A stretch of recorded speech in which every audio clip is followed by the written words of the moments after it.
In this video, I'm going to be answering the 7 most asked questions I get when it comes to selling high-end luxury items that need to go freight on eBay. All of these questions came from either you guys in the YouTube comments or in my free Facebook group. We now have 55 members and we are growing. If you want to join, it'll be the first link in the description.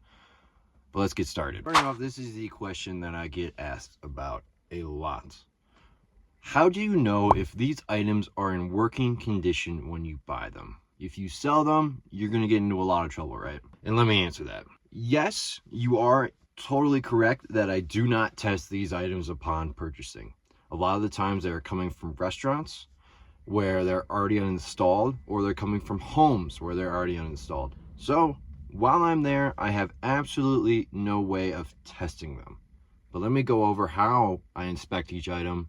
And ultimately, it comes down to the person that you're buying the item from. Ultimately, this is part of the reason why I switched to higher end luxury items that have a high dollar value, because ultimately the quality of seller tends to be a little bit better. And let me explain. When you're buying something for $50, people are going to nickel and dime you, ask about the condition, ask about does it work, all that kind of stuff. When you're buying something for $5,000, most of the time people just write a check, get the payment through, and care about convenience, because when someone has $1 million, $5,000 to them is not a lot. When someone has $1,000, $50 to them is a lot. And when I'm dealing with luxury appliances and restaurant equipment, I'm dealing with more of those $1 million buyers slash sellers. So let's break it down why that is important. When I'm buying these wolf ranges and restaurant equipment, a lot of the times they're coming from people who have a ton of money. And essentially how that helps for me is that these people care more about convenience than they care about getting the top dollar for their item. A lot of the times all these wolf ranges and other cooktops that I'm buying are coming from remodels. So that means they're pulling them out, probably in working condition, to put in something new that looks different. And typically, a lot of these appliance installers will take these units to the scrapyard, but the people that I'm buying them from are like, hey man, this thing's way too nice to be taken to the scrapyard. Let me sell it on Facebook Marketplace. These are high quality people just looking to get their unit to a good home. And that's where I come in. I show up on time. I inspect the item to make sure it, one, looks like it has been used. So that's important. I look for the occasional scratch. I look for a little bit of wear and tear. Again, I don't want to buy it if it's totally beat up, but I look for a little bit of scratching, a little bit of wear and tear, a little bit of stains on the inside of these ovens, etc. 2, I'm really inspecting the person selling me the item. I ask them 10-15 minutes worth of questions. I get to know them, who they are as a person, what do they do for work, all that kind of stuff. I'm not just showing up, loading this thing up in the car, and then leaving immediately. I'm really asking the person selling me the item a ton of questions.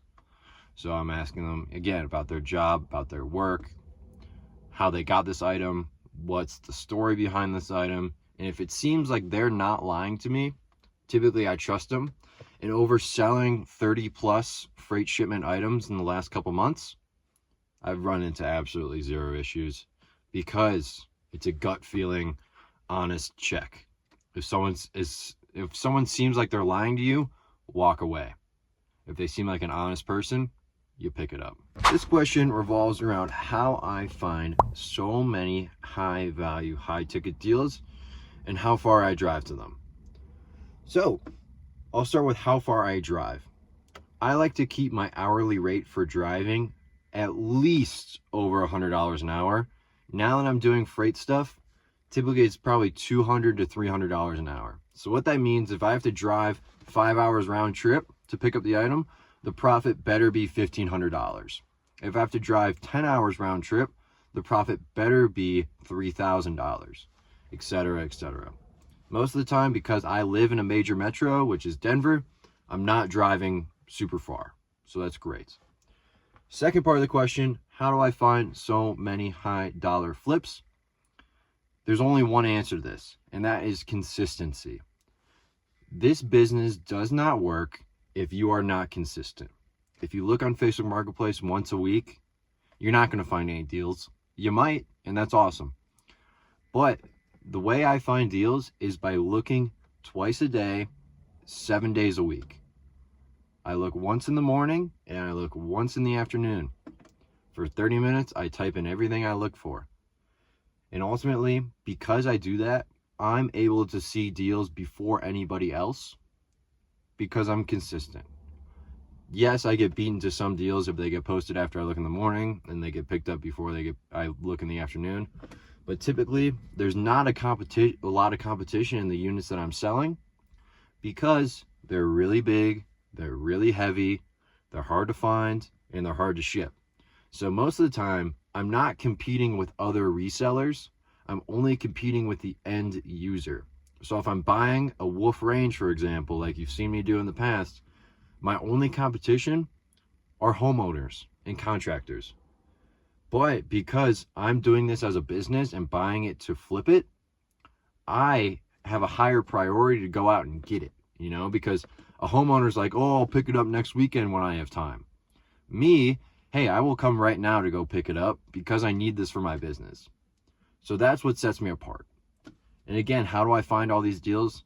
Consistency.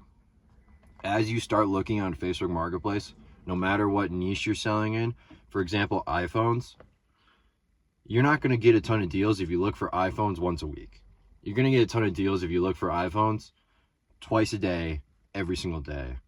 And that's the name of the game: consistency, being diligent, and looking all the time. Third question, am I ever worried about returns? And let me go over my return policy. Also, this kind of wraps into my buy box and essentially what I'm buying. So, everything I buy for 10% of eBay value. So, what that means, if something sells on eBay for $5,000, I really, really want to get it for $500. And what that allows me to do is it has a gap. That gap is my margin. And the higher my margin, the more wiggle room I have. So what that means, say again, I buy a Wolf range for $500 and I sell it for $5,000, and it gets delivered through the freight company, goes to the end buyer on eBay, and they install it and they're like, hey Max, this doesn't work. What's going on? Now, typically, instead of accepting a return right away, saying, oh my God, I'm so sorry, let me pallet it back up and get it to the freight terminal. No, that's not what I'm doing. I actually will never do that. I don't take returns at all. So there's two options. Option one, I will always pay for an appliance technician to go out and inspect and possibly fix the unit if something occurs. Now, I've never run into issues with this so far, as of now, after selling the 30 plus items so far in the past couple months. But this is my theory and what I will do if something I ever sell shows up not working. I will pay for an appliance technician to go out there and inspect it and fix it. I will coordinate with an appliance tech. Say I sell something to Washington, D.C., I will find a D.C. appliance technician to go out and fix it for him, and I will make this as seamless for the buyer as possible, because positive feedback on eBay is crucial, which, I mean, it sucks, but it's so important to have good reviews. So one, pay for an appliance technician to go out and fix it.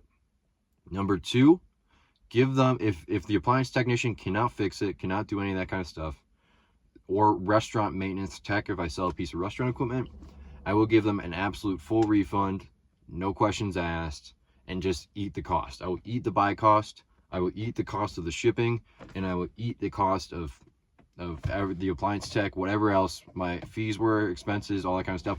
I will just eat that as part of my bottom line, because that is my mistake. That is not anyone else's problem. Ultimately, this is a business. You need to treat it like a business, and you have to have incredible customer service, because that's what's going to set you apart. By replying quickly, by being polite, you're going to get positive feedback and ultimately de-escalate scenarios where if someone's like, hey, this doesn't work, you de-escalate it by being really, really kind and responding promptly and saying, hey, I will do whatever it takes to get this thing fixed and make sure you are happy. If not, I will send you a full refund and I will help you find another one. Like, you really need to take those steps to set yourself apart, because again, this is a business. and there's a lot of competition. So you have to be better than everybody else in the business in order to maintain that high value that you're providing and your high positive feedback. Moving on to the Facebook group questions. My boy Jay asks, how long were you comfortable before you started doing the high value, high ticket, big time flips? And I'm going to tell you, it took one to be comfortable. And I started my biggest flip that I did up to a certain point, I did it sometime last year, was a Gen Air cooktop. This thing was probably 36 inches wide, 30 inches tall, 25 inches deep. Biggest thing I ever had. It was sitting in my bedroom for a month and a half waiting to sell. My girlfriend was pissed, yada, yada, yada. But that was the first item that I flipped that was big. I paid $100 for it. I sold it for $850. I'm like, that's awesome. I made about $400 after shipping and fees. Is that a flip I would do today? Probably not. But with that flip, I learned a lot. One, I learned that sourcing big items is ultimately easier than sourcing small items because you have less competition with big items. Two, shipping these is ultimately just as easy as going to a UPS store. If not easier, it just takes a couple more steps. And I'll go over shipping in a little bit later. And then three, really doing one of these flips will get you over the hump of not being able to start because you're scared and there's a risk. Yes, doing big items is riskier because you're ultimately investing more money, I guess. It depends. You could get big items for free too, but if you really want to scale the business, you got to invest more money. It's something brand new, so it's a new skill to learn. But I will never, ever go back to selling small stuff on eBay again. If you guys watch my videos back from like March and April, so 4 or 5 months ago, I was selling EV chargers, I was selling Garmin GPSs, I was selling aviation headsets, I was selling POS equipment. Now that doesn't make enough money for me. My time, because I started doing higher value flips, is way more important. Even if I can make $1,000 selling small stuff, I won't do it because this is my business now. And I have niched down to doing luxury appliances and restaurant equipment. And because of that, I'm not doing anything else because this is my industry. And in order to be really, really successful, you got to get really, really good at doing one thing. Like I know guys who are really, really good at phone flipping. My boy Zach in the Facebook group, he's incredibly good at phone flipping. He makes thousands of dollars a week. Does he know how to do restaurant equipment and appliances? No, and that's fine. Do I know how to do phones? No, and that's fine. Ultimately, it doesn't matter what category you pick. You just need to pick one and stick with it. And for me, that's the freight shipping. For you, that could be anything. But the only way you're going to scale is to niche down, pick one category, and go from there. Okay, Jay also asked, how do I calculate freight shipping? And this is super easy, my favorite question. Okay, so for me, I live in Denver, Colorado. Okay, I'm smack dab in the middle of the country. It's great. It's good for me for freight shipping. The farthest place for me to ship is Miami, Florida. I've shipped in there in the past. That is the farthest place in the continental United States for me to ship an item. So what I do is I go to freightquote.com. That's what I used to use for shipping before I got a personal freight broker. Shout out Hayden. Now I take my dimensions. I go to freightquote.com. I put in, I'm selling a pallet. It weighs 300 pounds. The dimensions are this. It's going from my zip code in Denver to Miami, Florida. And whatever that price is going to be the most amount of money that I will ever spend on freight shipping for an item. So say it's $650 to go to Miami. I know I can put that into my eBay fees calculator and be good with it because the most amount of money I'm ever going to spend is $650. Say I sell it to Chicago, it's only going to cost $400, you know? So anywhere else I sell it besides Miami, my shipping cost will be less. So for example, if you live in Boston or New York City, create a freight quote to go to San Diego or Los Angeles, because that's going to be the farthest on the continental United States where you can possibly ship. And that will be the most amount of money you will ever pay for shipping that item. So that's how I calculate freight estimates. Jay asked another question. Am I planning to buy a truck and do I think it is necessary? Absolutely not. It is not necessary. Am I planning to buy one? Yes. Let me explain why it's not necessary. Over the past 3 months, we have done all of our business, Chad and I, through his Jeep and a U-Haul trailer. That's it. You do not need a ton of stuff to start this business. Granted, a lot of you guys have sedans, okay? And I'm sitting in my sedan right now. So you got two options there. One, you can go to Turo.com and rent a van or a pickup truck for $60 a day, $100 a day with unlimited miles. And just use that to pick all your shit up. Option two, get a friend. That's why I have Chad. His car is so useful for this business. Get a friend who has a bigger car or a tow hitch. Or save up for enough money and buy a car. But ultimately, if you want to start doing this, don't buy a car or a van or a truck right away to start this business. Start with smaller items, scale your way up, reinvest the money until you have enough money to buy a truck with cash or a van with cash. Because it doesn't make a lot of sense to have payments. Again, we want to keep this business incredibly low overhead. So the less money we're spending on storage, the less money we're spending on car payments, the less money we're spending on all that kind of stuff, payroll, the better. Low expenses. Do you need a big truck? Do you need a van? No. No, you do not. Another question. This is from the Facebook group. This is from Sypha. How long do these freight items, luxury appliances, restaurant equipment take to sell? And that is super easy to calculate. It's just like calculating anything else. There is something on eBay called the sell-through rate. This is the most important metric when it comes to selling freight items and ultimately anything on eBay. So for example, let's go through eBay. We'll look up an iPhone 15, 128 gigabytes, whatever. Let's say there's 3,000 of them listed and 6,000 sold. So that means there are twice as many sold as there are listed. So you can expect your item to sell within 90 days if you price it correctly based on a sold comp, because there are more sold than listed over the last 90 days. That's an incredibly good sell-through rate. Now, for example, let's break that down a little bit. Let's say I'm selling a Turbo Chef oven, okay? I look up Turbo Chef. There's 10 listed and 5 sold in the last 90 days. So that means there's 10 listed and 5 sold. So the sell-through rate is 50% because sell 5, listed 10, 5 is 50% of 10. Easy math. That means I take 90 days and divide it by 1/2. And that gives me my estimated time to sell, which will be 180 days. Because all the data is based off of 90 days. Let's say the sell-through rate is 50%. 90 divided by 1/2, 180 days. That's how long my item is going to take to sell. Now, there are strategies to get your item to sell quicker. You can do auctions. You can price yourself below the rest of the competition. You can do free shipping. You can take higher quality pictures and listings.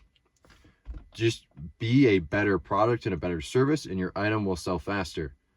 Now, I don't buy anything unless it has a good sell-through rate, or my margins are just so incredibly high where I don't mind sitting on it for a while. So always calculate your sell-through rate before purchasing anything. You make all of your money in this business when you buy, not when you sell. And what I mean by that is, say you spend $1,000 on an item and it sells for $1,500, you're not making any money. Say you spend $100 on that same item and it sells for $1,500, you're making a lot of money. So you're making your money when you buy. So buy the right items at the right price. Okay, last question. Tyler asks, how do you drop off freight at the freight terminal? And I'm going to explain to you a little bit about the freight process. You have two options when it comes to doing your freight service. One, you can have the freight company pick it up from your door and take it directly to the seller. Option two is you can drop it off at the freight terminal and then they will take it directly to the seller. And I'll explain the pros and cons of both. One, pickup. Pros, you do not have to go to the freight terminal. It is more convenient for you and it is easier. Cons, you spend a lot more money. Two, dropping it off at the freight terminal. Pros, you spend less money. Cons, you actually have to physically drive to drop it off. Now, The difference in price is about $150 between pickup service with the liftgate and dropping it off.